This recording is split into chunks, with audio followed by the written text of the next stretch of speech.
morning, guys. We are making coffee, getting ready to head out. We gotta go down into Dyersburg, unload, and go up just a little ways north, reload, and then go on to the house. We gotta try to stay ahead of there's supposed to be some pretty severe storms coming through the area today, specifically southeast Missouri, like the Boot Hill area, and western Kentucky and Tennessee. So we're going to try to hopefully stay ahead of everything and not get involved in none of that mess. We're going to have a real beautiful sunrise.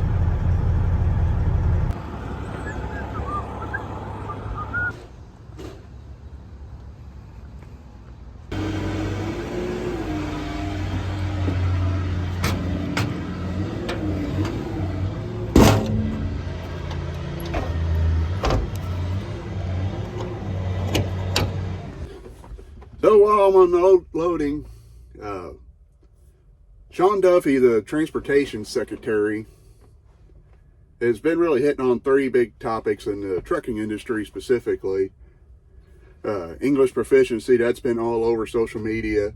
But two that really haven't gotten a lot of attention other within the trucking community is he's looking after corrupt brokers and predatory lease agreements, which if you know anything about trucking, there's a lot to do with brokers, but a lot of people don't know about the predatory lease programs. A lot of people think, you see trucks going up down the highway, you see your Swifts, you see your owner operators, you see your difference between the big companies and small companies like what I work with, and a lot of people don't know what a predatory lease agreement is, or lease options in general. And what a lot of these companies do is they'll buy a bulk amount of trucks, and they'll more or less they hire people to drive them, but they lease them out, rent them out basically. The driver basically the company controls the truck. Most of these places, I'm not saying all, but most of these places, the company controls the truck. They find the loads. They tell the driver. They give them an option to say no to a load, but they could be penalized one way or the other, whether it's actual monetary penalization or they're just going to get a crappier offers on loads from that point on. But basically, what to do? The company runs the truck, but they get some other sucker to pay for the truck. That makes sense. They sign an agreement. The driver ends up responsible for making, they got to make a payment. Most time, from people I've talked to, it's a weekly payment.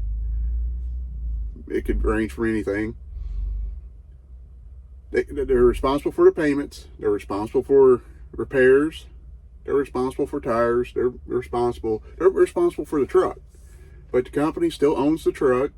They run the freight. They find the freight. They run the freight most of the time, and they cannot take the truck anywhere else.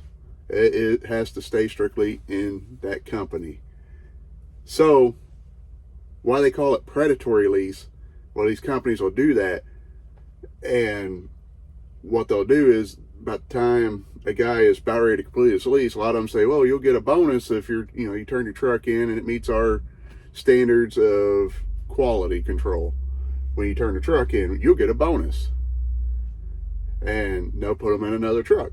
What some of these companies will do is they'll squeeze towards the end of the lease, or halfway into the lease, they'll start squeezing the driver, and they'll start putting them in areas where freight's not so good, or say the truck breaks down and it spends time in the shop. That payment still has to come out.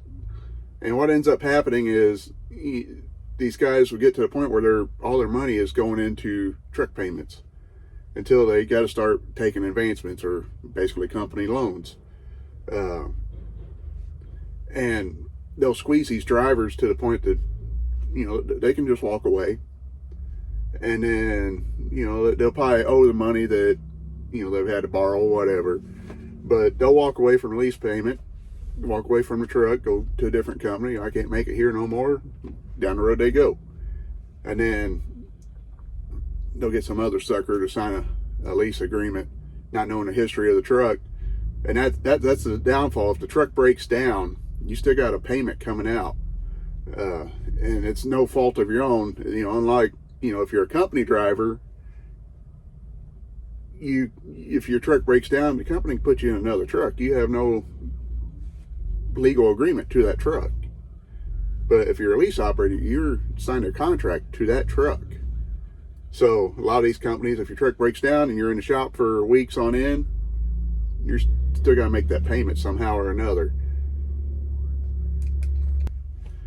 I started at a company that really pushed for lease operations, and I refused to do it because both of my trainers that I had at the company were lease operators.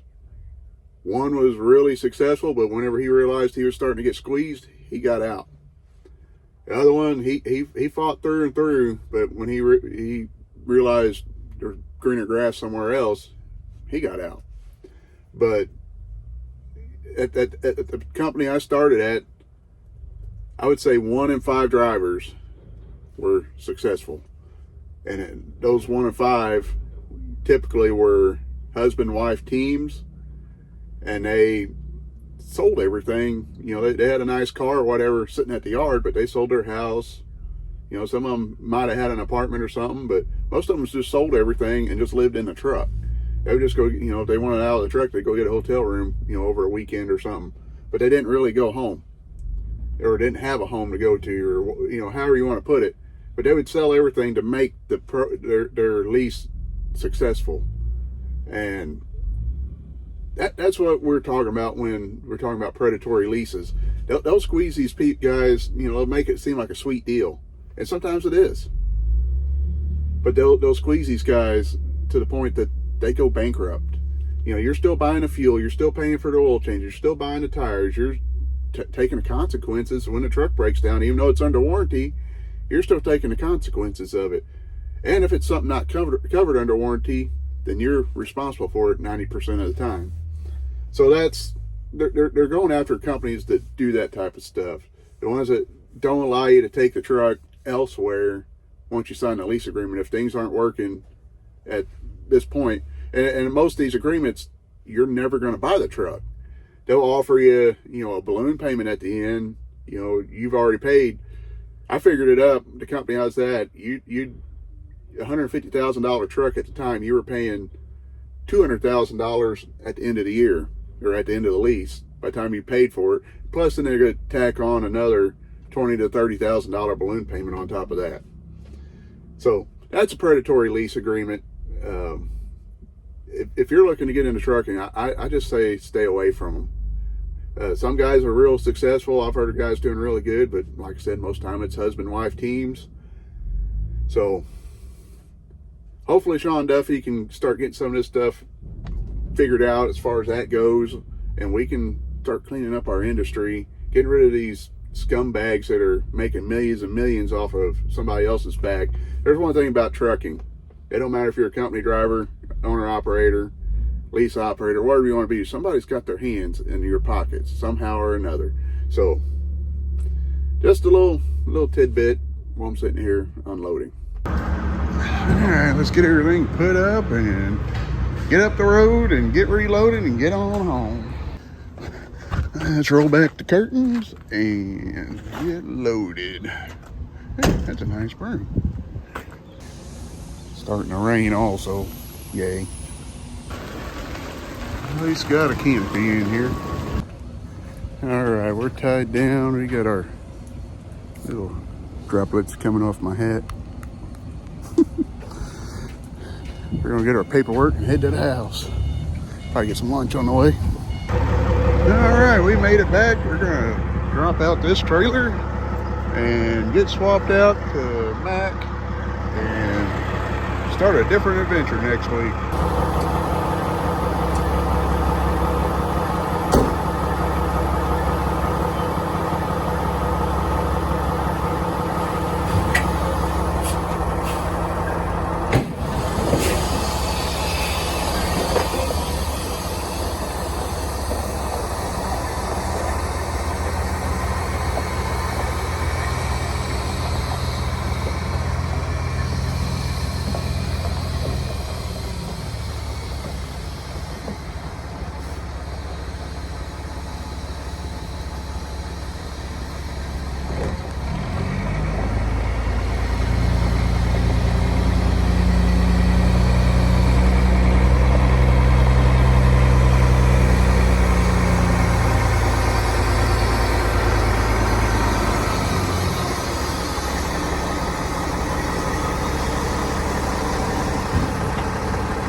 And before I forget, he put this in the old man's truck so he has it for Monday. And he don't do like me and turn around and leave without the paperwork. That's no good. Found this yesterday when I pulled the hood open to check for a leak, and found this guy down like this. So it would be a very easy find, but it looks like it's a halfway decently fresh. You still got shiny on it, so yeah, it's a common thing with these old Western Stars. Got a new one on. Thank God.